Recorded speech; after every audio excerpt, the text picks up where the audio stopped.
प्रथमे बंदई जगतर नाथ जगतनाथंकु नतमस्तक होई आरंभ करुची कविता मोहर सब्सक्राइबर भाई भौणी मानंकु धन्यवाद दे।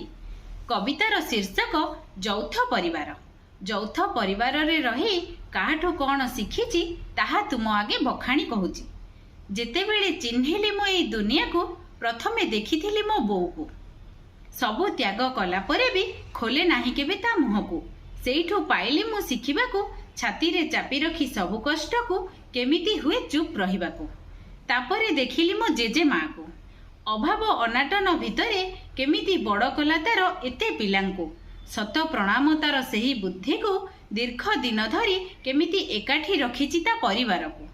पिलादिनु देखिची मु खुड़ी को मोर काकांठू गाली माड़ परे भी दियंती नाही से केबे उत्तर। 6 जन पिउसी नानी रे आम घर हुए गहली केबे देखी नाई मो बोऊ खुड़ींक सह तांकर कली।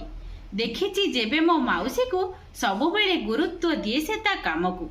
दिन सारा खटिला परे भी अपेक्षा करेनी से कहा प्रशंसा को। एबे कहूची मो माईंक कथाटी तांकठारु शिखिची मो एई गुणटी। अल्प जिनिस को केमिति परिवार सारा से दियंती बांटी। कहिली तुम आगे बखाणी मो यौथ परिवार कहानी। एबे कमेंट्स रे कुहंतु हेबी कि नाही मु भल घरणी। कविताटी भल लागिले लाइक शेयर सब्सक्राइब करने को भूलिबेनी मो भाई भौणी। धन्यवाद।